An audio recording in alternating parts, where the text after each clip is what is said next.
Let's learn 2.0 में आप सभी का हार्दिक स्वागत और अभिनंदन। आज हम EVS का मॉडल पेपर 2 करने जा रहे हैं। फर्स्ट हमने अटेम्प्ट कर लिया है। आज हमारी जो सीरीज़ है वो लगातार आपको डेली को देखने को मिलेगी। बहुत शानदार क्वेश्चंस आपके लिए लेकर आ रहे हैं। कृपया चैनल को लाइक और सब्सक्राइब करते रहें। चलिए, पहला क्वेश्चन आपकी स्क्रीन पर, ये रीट लेवल फर्स्ट के लिए EVS का जो मॉडल पेपर है अब वो हमने बनाया है। चलिए स्टार्ट करते हैं। भारोत्तोलकों को प्राय ज़्यादा मांसपेशियों और बॉडी मास बनाने की आवश्यकता होती है। इस उद्देश्य के लिए किसकी ज़रूरत होती है, आपको ये बताना है। जो भारोत्तोलक होते हैं प्राय ज़्यादा मांसपेशी और बॉडी मास बनाने की आवश्यकता होती है इनको, तो उनके लिए क्या जो है यूज में लेते हैं। देखिए, क्वेश्चन आपका इस तरह से है कि उन्हें ऐसा आहार लेने की आवश्यकता है जो उससे भरपूर हो। उसमें अगर आपको शरीर बनाना है, अगर आपके शरीर के उत्तोलक और ये बनाने हैं शरीर के, तो वो शरीर बनता है प्रोटीन से। किससे बनता है? प्रोटीन से। अतः यहाँ पे जो आंसर हो जाएगा वो हो जाएगा प्रोटीन, क्योंकि प्रोटीन आहार लेने की आवश्यकता है जो प्रोटीन से भरपूर हो। चलिए सेकंड क्वेश्चन। रेखा की माँ के लिए रोजाना तालाब से लाए पानी में फिटकरी डालती है। रेखा की माँ के लिए रोजाना तालाब से लाए पानी में फिटकरी डालती है। बताइए किसके लिए रोजाना जो है तालाब से लाए पानी में फिटकरी वो क्यों डालती है, आपको बताना है। हल्के निलंबित अपद्रव्यों को अवसादित करने के लिए, कठोर जल को मृदु जल में परिवर्तित करने के लिए, पानी में मौजूद रोगाणुओं को खत्म करने के लिए, पानी को रंग रहित करने के लिए। बताइए क्या होगा इसमें। तो डियर फ्रेंड्स, इसका जो आंसर होगा वो होगा फर्स्ट, यानी हल्के निलंबित अपद्रव्यों को अवसादित करने के लिए, यानी कि उसमें जो कोई अपद्रव्य है वो अवसादित हो जाएं, इसके लिए हम इसका जो है यूज में लेते हैं। चलिए नेक्स्ट क्वेश्चन आपके स्क्रीन पर। खाद्य श्रृंखला की संकल्पना को पढ़ाने में विद्यार्थियों की अधिकतम भागीदारता के लिए निम्नलिखित में से कौन सी शिक्षण व्यूहरचना सबसे प्रभावी होगी।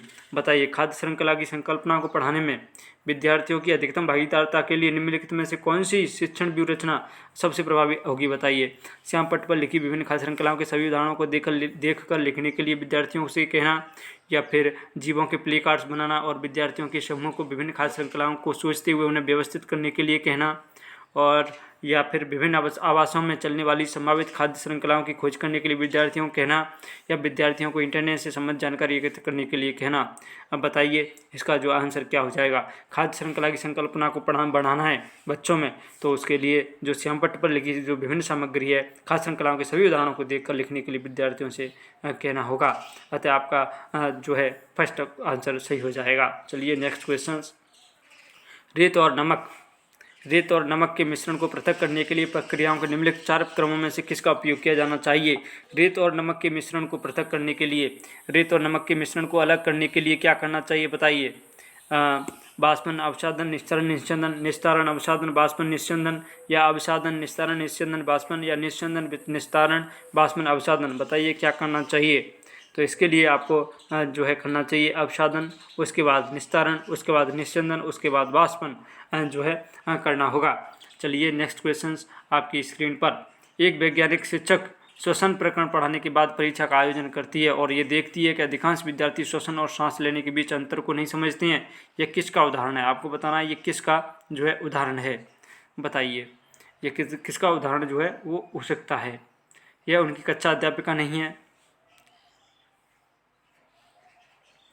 विद्यार्थी प्रश्न को सही तरीके से नहीं समझ सके। शिक्षिका की कक्षा में प्राय बहुत अनुशासनहीनता रहती है। वह कक्षा में प्रभावी तरीके से संबंधित संकल्पना व्याख्यान नहीं कर सकी।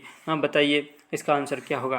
तो एक विज्ञान शिक्षिका श्वसन प्रकरण पढ़ाने के बाद परीक्षा का आयोजन कर रही है और वो देख रही है कि अधिकांश विद्यार्थी श्वसन और सांस लेने के बीच अंतर को ही नहीं समझ रहे। तो यह किसके कारण हो सकता है। तो ये जो हो सकता है वो हो सकता है कक्षा में प्रभावी तरीके से संबंधित संकल्पना जो है व्याख्यात नहीं कर सकी, यानी कि उसको अच्छे से समझा नहीं सकी। Question number 126। निम्नलिखित में से भोजन बनाने का कौन सा तरीका अच्छा है। आपको बताना है भोजन बनाने का सबसे अच्छा तरीका कौन सा है। सब्जियों को काटना और तब उन्हें चलते पानी में धोना, सब्जियों को काटने और पकाने से पहले उन्हें कुछ समय के लिए धूप में रखना, बैक्टीरिया नष्ट करने के लिए सब्जियों को गहरे तलते हुए पकाना, सब्जियों को अच्छी तरह से धोना और फिर काटना। बताइए 126 का बेसिक जो क्वेश्चन है उसका जो आंसर आपको देना है। तो यहाँ पर जो आंसर हो जाएगा वो जाएगा सब्जियों को अच्छी तरह से धोना और फिर काटना। धोने के बाद काटोगे तो उसमें से रोगाणु नष्ट हो जाएंगे। इस तरह आप इसको कर सकते हैं। 127 आपकी स्क्रीन पर। पर्यावरण अध्ययन एबीएस की शिक्षिका वायु प्रकरण को पढ़ाते समय यह प्रदर्शित करना चाहती है कि वायु में भार होता है और वह जगह घेरती है। एक शिक्षिका है जो वायु प्रकरण को पढ़ा रही है और वो कह रही है कि वायु में भार होता है और जगह घेरती है। उसके सहयोगी उसे उद्देश्य के लिए उसे निम्नलिखित 4 विभिन्न गतिविधियां सुझाते हैं, प्रैक्टिकल करके बताते हैं। बताइए इनमें से कौन सा जो है वो सही होगा। खाल के उल्टा बीकर पानी की सतह के ऊपर रखें और उसे नीचे धकेल दें। क्या ये उसके लिए उपयोगी रहेगा? या स्ट्रॉ के माध्यम से जूस को खींचना, गुब्बारे में हवा भरना, या 2 भरे हुए गुब्बारे एक क्षण में बांधें तथा साम्यावस्था में ले आएं, तब किसी एक गुब्बारे को फोड़ दें। बताइए इनमें से वे क्या 4 सही होंगे, या 2 और 4 सही होंगे, या 1 और 3 सही होगा, या 1 और 2? बताइए कौन सा सही होगा। आपके जो है इसमें जो आंसर हो जाएगा वो हो जाएगा 1 और 4, क्योंकि जो है वो खाली उल्टा बीकर पानी की सतह ऊपर रखें और नीचे धकेल दें और 2 भरे हुए गुब्बारों को एक छड़ से बांधें, साम्यावस्था में ले आएँ, तब किसी एक गुब्बारे को फोड़ दें। तो आपको जो है इसके अंदर गतिविधियां जो है सुलझ जाएंगी। आपको पता चल जाएगा वायु प्रकरण में वायु में भार होता है और वो जगह घेरती है या नहीं। चलिए नेक्स्ट क्वेश्चन आपके यहाँ पर।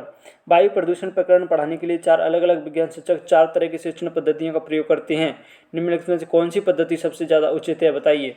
वायु प्रदूषण प्रकरण पढ़ाने के लिए 4 अलग अलग विज्ञान शिक्षक 4 तरह की शिक्षण पद्धतियों का प्रयोग करते हैं। निम्नलिखित में कौन सी पद्धति सबसे ज़्यादा उचित है? विद्यार्थियों को वायु प्रदूषण पर वृत्तचित्र दिखाना, विद्यार्थियों से कहना कि वे दीपावली से पहले और बाद में वायु के नमूने इकट्ठे करें और उनकी गुणवत्ता का अध्ययन करते हुए निष्कर्षों को सारणीकृत करें, विद्यार्थियों को पाठ्य पुस्तक में से प्रकरण का सस्वर पठन करने के लिए कहना और संकल्पनानी शब्दावली का अर्थ स्पष्ट करना, या प्रकरण पूरा करने के बाद अभ्यास में दिए गए सभी प्रश्नों को उत्तर लिखवाना। बताइए क्या होगा इसका आंसर।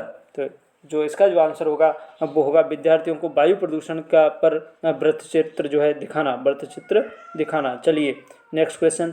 एक शिक्षिका तनावग्रस्त बच्चे की पहचान कर सकती है जब बच्चा निम्नलिखित व्यवहार प्रदर्शित करता है। कोई स्कूल में बच्चा है और उसके तनाव को एक शिक्षिका जो है पहचान कैसे कर सकती है वो आपको बताना है। पढ़ाई में जब बच्चा पढ़ाई में पूर्ण एकाग्रता है, बहुत बात कर रहा है, या हाइपर एक्टिविटी कर रहा है, या फिर अतिसक्रियता या फिर आक्रामक व्यवहार जो है वो दर्शा रहा है। तो 129 आपकी स्क्रीन पर है। तो बताइए इसका जो आंसर होगा वो होगा आक्रामक व्यवहार। जब बच्चा आक्रामक व्यवहार करेगा तो शिक्षिका को पता चल जाएगा कि जो है ये बच्चा तनावग्रस्त है और कुछ गड़बड़ है। पानी के साथ प्रयोग करते हुए ज्योति यह देखती है कि स्टील की खाली कटोरी पानी पर तैरती है, लेकिन लोहे की एक छोटी कील डूब जाती है। इसे किस तथ्य द्वारा आप व्याख्यात किया जा सकता है? आपको बताना है। ये आप भी प्रयोग कर सकते हैं कि पानी के साथ प्रयोग करते हुए ज्योति कहती है कि स्टील की खाली कटोरी है वो पानी के ऊपर रखते हैं तो वो तैरने लग जाती है, लेकिन जो लोहे की कील है वो छोटी कील डूब जाती है, लोहे की छोटी सी कील भी डूब जाती है। वो क्या कारण है? कैसे आप इसको जो है व्याख्यात कर सकते हैं? आपको बताना है। स्टील की कटोरी पर लगने वाला बल उसके भार की तुलना में ज़्यादा है, जबकि लोहे की कील पर लगने वाला बल उसके भार की तुलना में कम है। क्या ये सही है? या फिर आपका क्वेश्चन नंबर 130 चल रहा है। लोहे की कील पर लगने वाला बल उसके भार की तुलना में ज़्यादा है, जबकि स्टील की कटोरी पर लगने वाला बल उसके भार की तुलना में कम है। तो यहाँ पर जो है यही क्वेश्चन आपका सही हो जाएगा, क्योंकि लोहे की कील पर लगने वाला जो बल है उसकी भार की तुलना में ज़्यादा है, इसलिए वो उसमें डूब जाती है, जबकि स्टील की कटोरी पर लगने वाला बल है उसके भार की तुलना में कम है, इसलिए पानी के भार की तुलना में कम है, अतः इसलिए वह जो है पानी में तैरने लग जाती है। चलिए नेक्स्ट जो है आपकी स्क्रीन पर। निम्नलिखित में से जीवन प्रक्रियाओं का कौन सा युग्म पेड़ पौधों और जीव जंतुओं दोनों में मिलता है? जो दोनों में क्या मिलता है? प्रजनन और भोजन बनाना, प्रजनन और अंकुरण, और या फिर वृद्धि और प्रजनन, या फिर वृद्धि और भोजन बनाना। तो पौधों में और उनमें जो मिलता है दोनों में से वो होता है प्रजनन और जो है वृद्धि और प्रजनन दोनों में। वृद्धि पौधे भी करते हैं और जानवर भी करते हैं, मनुष्य भी करते हैं, यानी कि सजीव भी करते हैं। अंजलि की सहेली दांत में क्षय होने से बचने के निम्नलिखित 4 तरीके बताती है। दांत में कोई क्षय नहीं हो उसके लिए कुछ तरीके बता रही है। दिन में 2 बार ब्रश करें, इन्हें कम न हो इसके लिए ब्रेसलेट पहनें, मिठाई चॉकलेट और कार्बन डाइऑक्साइड युक्त पेय पदार्थ न लें, और हर खाने के बाद कुल्ला करें। अंजलि को उपयुक्त तरीकों से किसका अनुपालन जो है वो करना चाहिए? आपको बताना है। तो यहाँ पर जो होगा देखिए, दिन में 2 बार ब्रश करें, ये सही है। दिन में 2 बार ब्रश करें, ये बात सही है। इन्हें कम ना हो इसके लिए ब्रेसलेट पहने, ये कोई ज़रूरी नहीं है। मिठाई चॉकलेट और कार्बन डाइऑक्साइड युक्त पेय पदार्थ न लें, ये तो सही नहीं है। हर खाने के बाद कुल्ला करें, तो ये भी आपका जो है सही है। हर खाने के बाद कुल्ला करें। तो अंजलि को उपयुक्त तरीकों में से किसका अनुपालन जो है करना चाहिए? तो यहाँ पर जो आंसर होगा वो हो जाएगा आपका 1/3, यानी कि एक दिन में ब्रश को 2 बार तो ब्रश करें, एक दिन में 2 बार तो ब्रश करें। और मिठाई चॉकलेट कार्बन डाइऑक्साइड युक्त पेय पदार्थ नहीं लें, क्योंकि मिठाई चॉकलेट है मीठा पदार्थ दांतों में जम जाता है और जिनसे कीटाणु फैलने के आसार रहते हैं। अतः 1/3 इसके आंसर होंगे। और हर खाने के बाद कुल्ला करें, ये कोई ज़रूरी नहीं है। चलिए आपका 1 और सही सी जो है जो सही हो गया। चलिए नेक्स्ट क्वेश्चन 133। नीचे दिए गए वर्ण आरेख का अध्ययन करो और आपको बताना है जमीन पर रहने वाले जीव जंतु एक्स से प्रदर्शित हो रहे हैं, पानी पर रहने वाला जीव जंतु इस वाले गोले से, और जबकि अंडे देने वाले जीव जंतु इस वाले गोले से, यानी कि सभी मिक्स हैं। इस तरह से ये बनाया हुआ है, इस तरह से, और ये एक्स है वो सभी में शामिल है। तो बताइए निम्नलिखित से कौन से जीव जंतु एक्स में रखे जा सकते हैं? एक्स में कौन से रखे जा सकते हैं बताओ?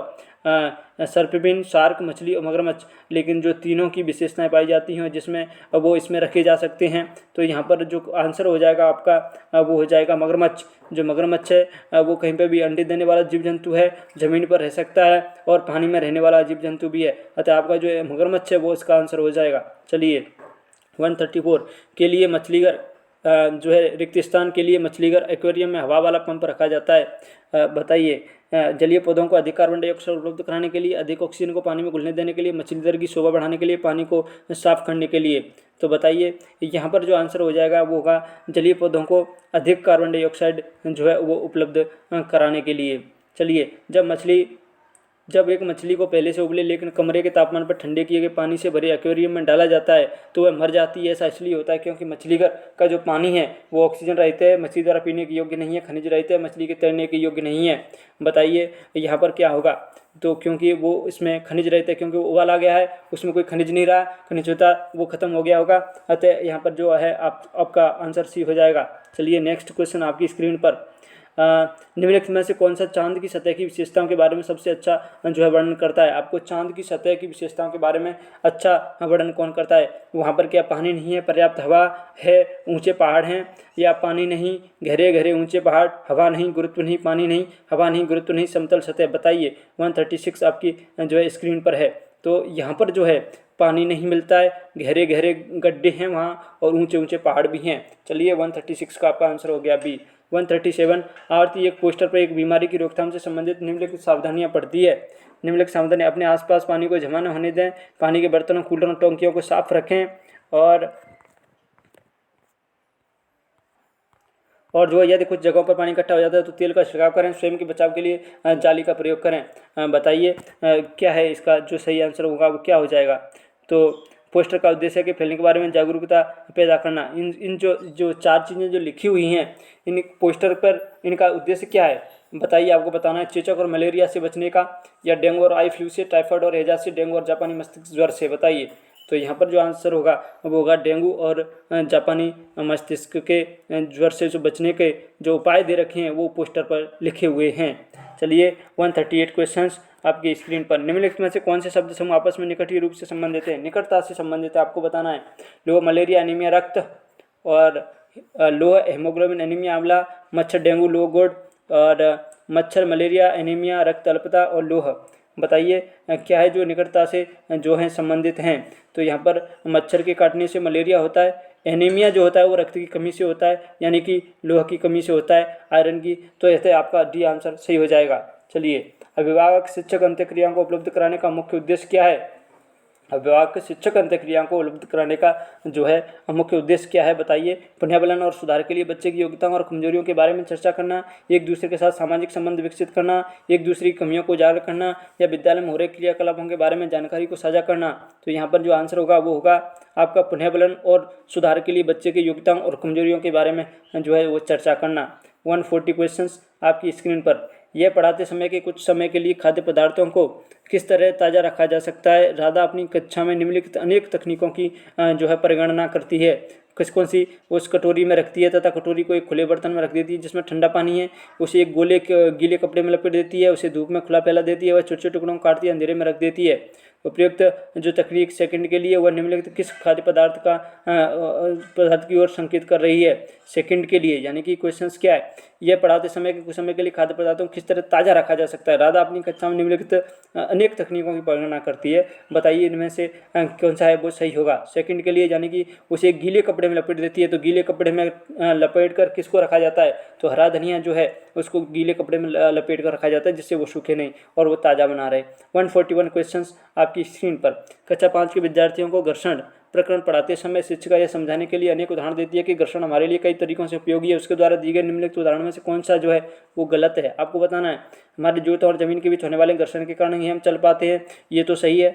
ऊर्ध्वाधर रूप से ऊपर फेंकी गई वस्तु घर्षण के कारण हमेशा ऊपर के पास ही हमारे पास ही वापस आती है, ये घर्षण के कारण जो है वो नहीं आती, जबकि ये जो आती है वो आती है आपके गुरुत्वाकर्षण के कारण। अतः 141 का जो आंसर है वो हो जाएगा बी। और ब्रेक लगाने पर वाहन रुक जाते हैं, ये घर्षण के कारण होता है। पेन की नोक और पेपर के बीच होने वाला घर्षण के कारण ही हम लिख पाते हैं, ये भी सही है। अतः आपका जो आंसर हो जाएगा वो हो जाएगा ब्रेक लगाने पर वाहन रुक जाता है, ये सही है, लेकिन ये आंसर आपका हो जाएगा बी। चलिए नेक्स्ट क्वेश्चन आपकी स्क्रीन पर। सभी बड़े शहर सड़कों पर भारी संख्या में वाहनों के कारण पर्यावरण प्रदूषण की समस्या का सामना कर रहे हैं। पर्यावरण संरक्षण के लिए शहर के लोग व्यक्तिगत रूप से खाली जगह के माध्यम से अपना सहयोग दे सकते हैं। कैसे है जो सहयोग दे सकते हैं, भारी संख्या में वाहन है बड़े बड़े शहरों में सड़कों पर, तो आप पर्यावरण प्रदूषण की समस्या का सामना कर रहे हैं वो, तो आने जाने के लिए सार्वजनिक यातायात व्यवस्था का प्रयोग करें। अक्सर घर से बाहर जाने से बचने, व्यक्तिगत वाहन जैसे स्कूटर कार आदि नहीं रखने, पर्यावरण सुरक्षित सीमा के लिए व्यक्तिगत वाहन के इंजन की नियमित रूप से जांच करवाने। आप इसमें किस तरह से सहयोग जो है कर सकते हैं, तो यहाँ पर जो आंसर हो जाएगा वो हो जाएगा पर्यावरण सुरक्षित सीमा के लिए व्यक्तिगत वाहन के इंजन की नियमित रूप से जाँच करवाने से। 143 क्वेश्चन। कक्षा 5 का समीर अक्सर समय पर पर्यावरण अध्ययन की शिक्षिका के पास दत्त कार्य जमा नहीं कराता, इससे निपटने का सर्वोत्तम सुधारात्मक उपाय क्या हो सकता है, बताइए। एक समीर है जो पर्यावरण अध्ययन की शिक्षिका के पास जो दिया हुआ काम है उसको जमा नहीं करा रहा है, तो क्या करेगा, उससे खेलकूद की कक्षा में जाने से रोकना, अनियमितता के कारण पता करना और समीर को परामर्श देना। तो आपका यही आंसर सही हो जाएगा। भाई अनियमितता क्या प्रॉब्लम है, क्यों नहीं बना रहा, उसको पता करेंगे और उसको परामर्श देंगे। चलिए इसके अनियमितता के बारे में अभिभावकों के लिए नोट लिखना, इससे कोई फायदा नहीं होगा। इस बात से विषय में प्रधानाचार्य को सूचित करना, इससे भी कुछ नहीं होगा। चलिए नेक्स्ट क्वेश्चन।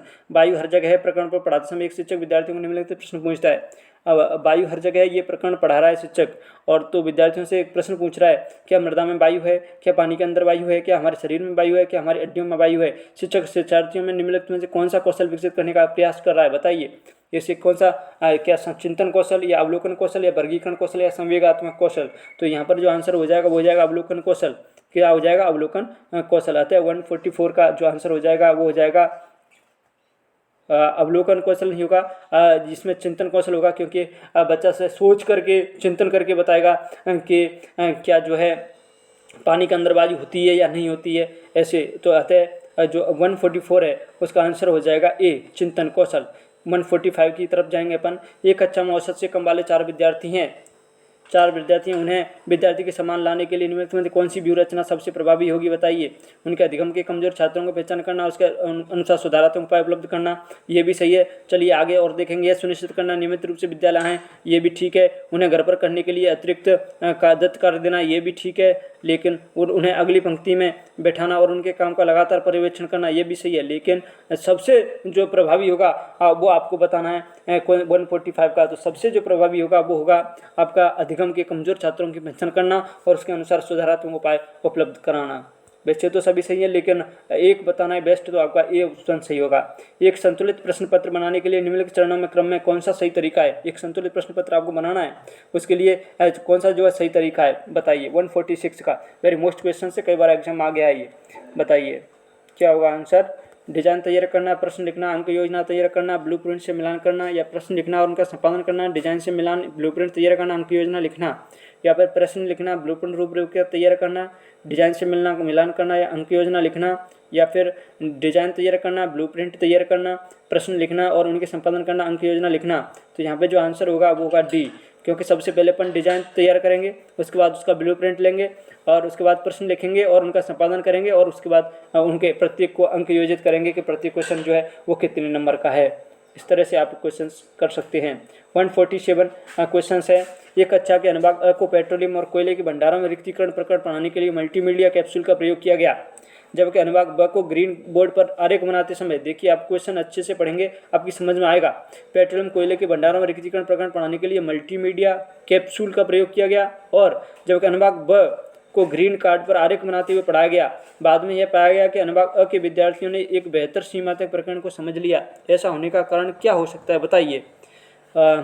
आपको बताना है, यह उपागम दैनिक जीवन स्थितियों के नज़दीक है, मल्टीमीडिया सामग्रियों का प्रयोग अपेक्षाकृत अधिक होता है, या फिर दृश्य श्रव्य सामग्रियों बेहतर संधारण के लिए सभी इंद्रियों को शामिल करती हैं, या फिर ये ग्रीन बोर्ड एक अच्छी दृश्य सामग्री जो है वो नहीं है।